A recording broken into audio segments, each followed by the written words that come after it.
Salut tout le monde, j'espère que vous allez bien. Aujourd'hui on va parler du rallycross. Ça m'a pas mal été demandé et je comprends parce que c'est une discipline qui est pas très connue. Et pourtant c'est hyper spectaculaire. D'ailleurs quand ça passait en direct à la télé et qu'on avait un beau championnat du monde, c'était quand même moins monotone que la Formule 1 à suivre. Je comprends pas que ça attire pas plus l'attention. Mais bref, c'est un autre sujet et d'ailleurs dis-moi ce que t'en penses en commentaire. Pourquoi on parle pas plus du rallycross? Le rallycross c'est vraiment de l'adrénaline pure. C'est des courses courtes et intenses, des départs spectaculaires et des bagarres roue contre roue. Contrairement au rallye par exemple où les pilotes partent un par un pour essayer de faire le meilleur chrono possible, ici on s'affronte à plusieurs sur un circuit fermé avec du contact et des dépassements. Les circuits de rallycross sont assez courts, entre 800 et 1200 mètres environ, et ils alternent asphalte et terre, c'est le règlement. Je suis allé voir juste avant de tourner la vidéo, le règlement indique que le circuit doit être composé de 10 à 60% d'asphalte. Le niveau d'adhérence change donc constamment et c'est un vrai numéro d'équilibriste pour les pilotes. Et c'est un spectacle de dingue pour les spectateurs. Franchement, pour les spectateurs, c'est vraiment une super discipline à regarder. On a souvent une vue d'ensemble ou presque sur le circuit, et ça c'est top, car on voit presque toujours les voitures.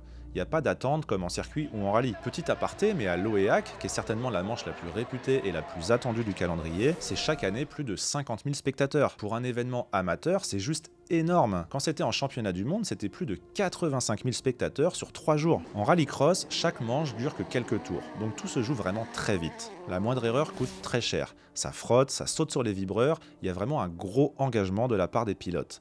Bref, c'est une discipline super intense. Dans cette vidéo, je vais vous parler du fonctionnement du championnat de France de rallycross. Comment se déroule un week-end de course et combien ça coûte, notamment pour un ou une jeune qui voudrait débuter dans la discipline. Un week-end de rallycross, ça se déroule sur 2 jours, ce qui est assez pratique car c'est très condensé et ça évite de poser des jours de congé ou de partir en début de semaine comme c'est parfois le cas en circuit ou en rallye. Bien souvent, il faut quand même arriver le vendredi soir car il y a des vérifications administratives et techniques et que c'est quand même pas mal de se reposer avant d'attaquer les essais le samedi matin. Faut aussi dire que c'est un championnat qui se déroule quasi exclusivement dans l'ouest de la France. Donc pour quelqu'un qui vient de l'est, ça fait vite beaucoup de route. Et d'ailleurs, c'est peut-être un des freins au développement du championnat. Je l'ai dit juste avant, mais le week-end commence officiellement le samedi matin avec les essais. C'est le moment pour les pilotes de découvrir la piste et d'ajuster les réglages de la voiture. Chaque pilote a le droit à 2 ou 3 passages de 3 tours. Sauf qu'en 2025, petite nouveauté assez sympa. Le classement des essais détermine les grilles de départ de la première manche qualificative du samedi après-midi et on marque même quelques points. Donc dès les essais, ça attaque fort. Et faut être bien réveillé sous peine d'être un peu désavantagé pour la suite. Ça met du piment d'entrée de jeu et je trouve que c'est une bonne chose. De toute façon, le rallycross, c'est vraiment pas une discipline pour les endormis. Le samedi après-midi, on attaque les 2 premières manches qualificatives. Alors, j'explique. En tout, il y a 4 manches qualificatives, 2 le samedi et 2 le dimanche matin. À chaque fois, les pilotes sont répartis en petites séries de 5 voitures qui se disputent une course de 4 tours. Mais attention, c'est pas la position à l'arrivée de chaque série qui compte, c'est le temps total réalisé. C'est ça qui est utilisé pour établir le classement général des manches. Donc, même si vous ne gagnez pas votre série, si vous faites un très bon chrono, vous marquez beaucoup de points. Chaque manche donne un classement basé sur les temps et les pilotes marquent des points en fonction. Du coup, il faut être rapide mais aussi éviter de se retrouver dans une bagarre trop musclée qui vous fera perdre du temps. Il y a un vrai côté stratégique à gérer. À l'issue des 4 manches, on additionne les points de chaque manche et les 16 meilleurs pilotes accèdent aux demi-finales. Le dimanche, on commence souvent avec un warm-up le matin, histoire de se remettre dans le bain et de voir si la piste a évolué. Puis, on fait les 2 dernières manches qualifs. Une fois les qualifs terminés, on attaque les phases finales l'après-midi. On prend donc les 16 meilleurs du classement des qualifs et on les répartit en 2 demi-finales de 8 voitures chacune. Là, il n'y a plus de calcul au chronomètre, c'est la place à l'arrivée qui compte. A noter que lors des phases finales, les départs se font sur 3 lignes. Chaque demi-finale dure 6 tours. Et seuls les 4 premiers de chaque demi-finale gagnent leur ticket pour la grande finale. Enfin, en finale, on retrouve les 8 pilotes les plus en forme du week-end pour 7 tours de pur spectacle. Le premier qui franchit la ligne d'arrivée est le vainqueur du week-end. En gros, t'as 8 fauves lâchés en même temps vers le premier virage. Le but du jeu, c'est de ressortir vivant et en tête si possible. Les premiers mètres sont vraiment cruciaux. Il faut oser freiner le plus tard possible sans se faire tamponner,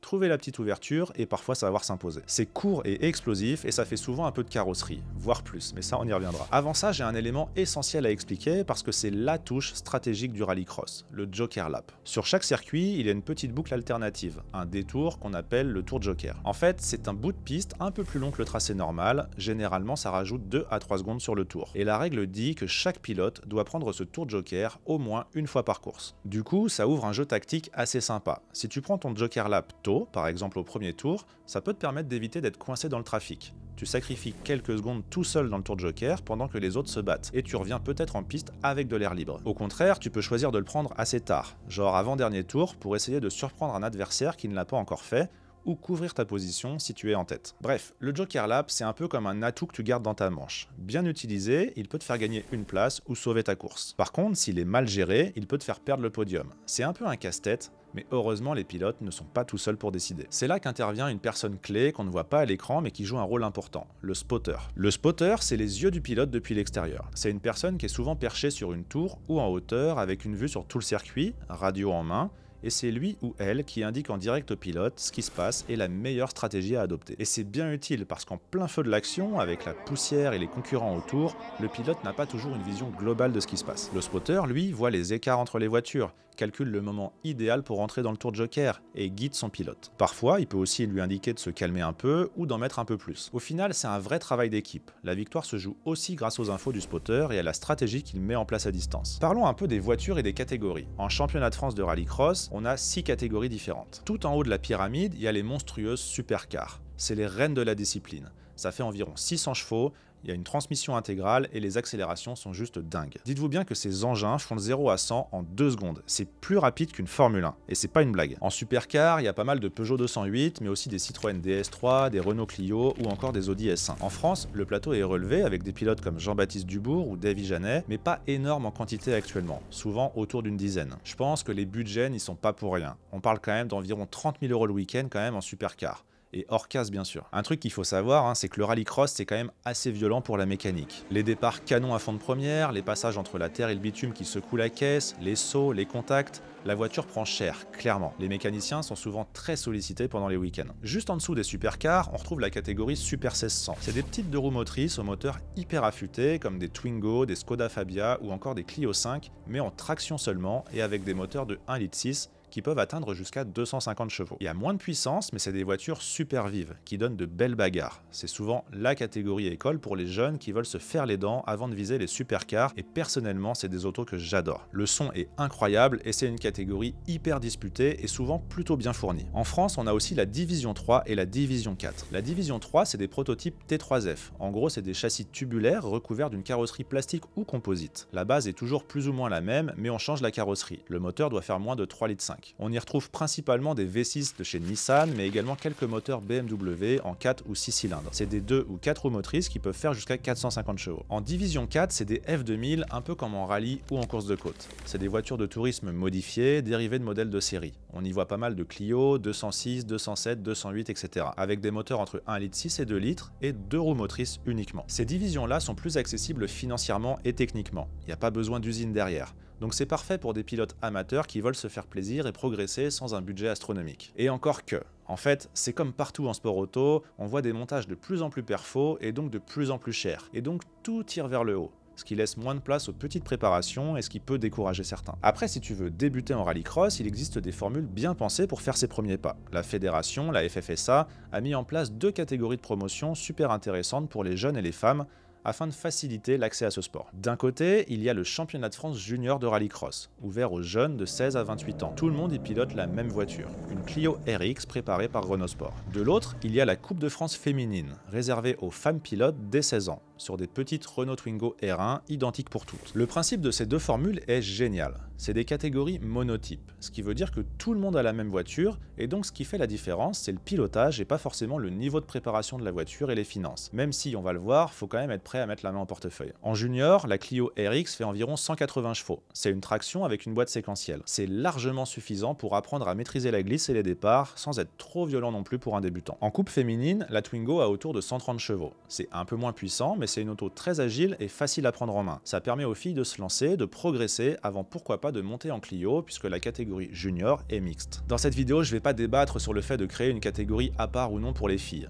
Je constate juste que ça marche, car c'est l'un des plateaux les plus denses du championnat de France. Peut-être aussi car c'est l'un des plus accessibles, c'est pas à exclure. Au niveau des récompenses, le vainqueur du championnat junior se voit offrir la saison suivante un volant en Super 1600, et la gagnante de la coupe féminine gagne, elle, une place en championnat junior l'année d'après. En gros, ces formules sont pensées comme de vrais tremplins vers les hauts niveaux, et la carotte en fin d'année est quand même très sympa. Alors bien sûr, il faut parler des budgets à prévoir, parce que le rallycross, même dans les petites catégories, ça représente un investissement. La bonne nouvelle, c'est que les formules junior et féminines ont été pensées pour maîtriser les coûts. La moins bonne, c'est que ça reste du sport auto, donc ça chiffre très rapidement quoi qu'on fasse. Par exemple, en championnat junior, la voiture, une Clio RX neuve, prête à courir, coûte plus ou moins 50 000 € hors taxe. Oui, t'as bien entendu, c'est pas donné. Heureusement, t'es pas obligé de l'acheter. Beaucoup de jeunes pilotes préfèrent louer la voiture à une structure qui gère tout. Et là, il faut compter environ 6 à 7 000 € hors taxe par week-end de course pour la location tout compris. Mise à disposition de la voiture, engagement, assistance, les pneus, etc. Sachant qu'il y a 9 courses dans la saison, fais le calcul, mais on est quand même sur des saisons à plus de 50 000 € hors taxe. Et c'est pas fini, puisqu'il faut aussi penser à la licence, l'équipement pilote, les déplacements, l'hébergement, un peu d'essai, etc.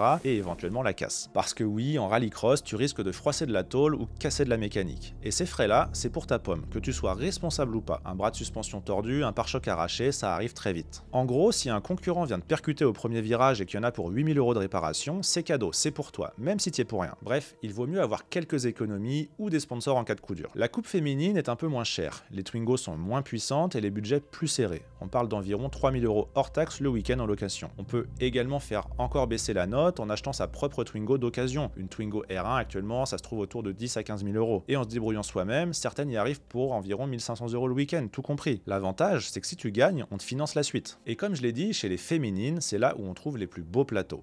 D'ailleurs, j'espère vraiment que cette coupe va continuer l'année prochaine car des rumeurs annoncent l'arrêt de la coupe Twingo. C'est vrai que l'auto commence à être ancienne, mais par quoi la remplacer? Peu importe le choix, ce sera plus cher et les plateaux risquent encore de se réduire. Je dis ce qui me passe par la tête, mais peut-être les nouvelles Rallye 6, ou alors on arrête la coupe réservée aux femmes et on garde uniquement une catégorie mixte en junior comme c'est le cas actuellement. J'ai pas la réponse. D'ailleurs, si quelqu'un a plus d'infos ou des idées pour l'année prochaine, ce serait cool d'en débattre dans les commentaires, c'est fait pour ça. Les budgets posent un réel problème, comme partout en sport auto, mais c'est encore plus vrai en rallycross. Et faut pas compter sur les primes qui couvrent à peine l'engagement. Je précise parce que c'est une question qu'on me pose souvent. Est-ce qu'on peut se financer avec les primes en sport auto? Eh ben non, c'est impossible. En sport auto, on dépense beaucoup, mais il n'y a pas grand chose à gagner. Après, pour rouler moins cher, il y a des disciplines comme l'autocross ou le folk car. Dites-moi en commentaire si c'est un sujet qui vous intéresse et dans ce cas je pourrais également en faire une vidéo. Alors voilà, le rallycross c'est ça, du spectacle, du fun, de la bagarre, de la glisse et de la stratégie. C'est une discipline hyper visuelle, intense, où il se passe toujours quelque chose. En tant que spectateur, on voit quasiment tout le circuit, les départs sont explosifs, les dépassements musclés et il y a des centaines de départs dans le même week-end. Franchement c'est difficile de faire mieux si on aime le sport auto. Des pilotes comme Sébastien Loeb, Ken Block, Peter Solberg ou encore Mathias Ekstrom s'y sont illustrés ces dernières années. En championnat de France, on n'a pas réellement de pilotes professionnels. Ce sont pour la grande majorité des amateurs et des passionnés qui donnent tout pour rouler et continuer à faire vivre ce sport. Et malgré ça, le niveau y est hyper relevé. Si tu cherches une discipline où tu apprends à te bagarrer en peloton, à freiner tard, à gérer les contacts, à prendre des décisions très vite,